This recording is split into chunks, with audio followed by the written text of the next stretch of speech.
That's right, Ellen. You know, it wasn't even long after 9 p.m. before it became clear that Jolie Justice would be going to the general election. She did note to supporters that there are only 77 days until that time. In her words, quote, "Tonight we celebrate, tomorrow we get to work and double down." Before joining the city council, if you didn't know, Jolie Justice served 8 years in the state senate. She's the candidate who raised the most campaign funds by far. She's been endorsed by current Mayor Sly James and former Mayor Kay Barnes. Now, she's been a vocal supporter of a new airport and streetcar expansion, and she was clearly referring to that tonight when she said this city is on a roll. She then gave this rally cry to her supporters. So that's exactly what we're going to do, because if we work together, we are going to have the healthy, safe, diverse, inclusive, and equitable neighborhoods that all of us want. Yes. And we can do that if we work together. Now, one Jolie Justice supporter asked me earlier tonight, walked back our live truck, and he said, "Are you here to cover Kansas City's first openly gay mayor?"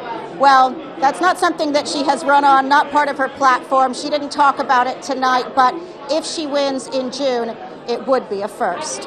Live in Kansas City, Missouri, Betsy Webster, KCTV5 News. Betsy, thank you. And of course, in June, Justice will take on fellow council member Quinton Lucas. Emily Sinovic is live from the Black Archives, where his supporters gathered tonight. Emily?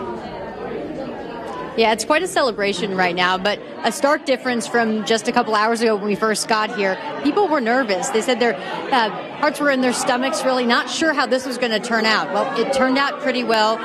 We did just talk to Quinton Lucas a couple minutes ago. He said he was confident, though, coming into this race, and now he's looking forward to what he calls a spirited race with Jolie Justice.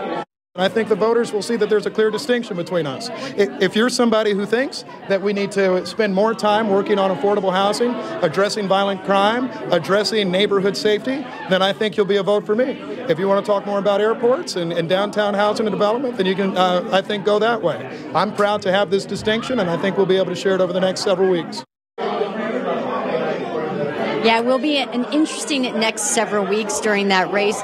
He said he has nothing but respect for Justice, and he says he wouldn't be surprised if it was a tight race. We will, of course, be following that every day until the general election. Reporting live, I'm Emily Sinovic, KCTV5 News. Emily, thank you. And the other big race being decided by Kansas Cityans, a sales tax increase which would have funded pre-K programs.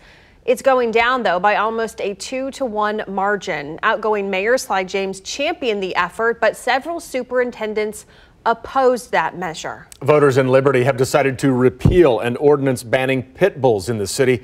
That race was only decided by 132 votes.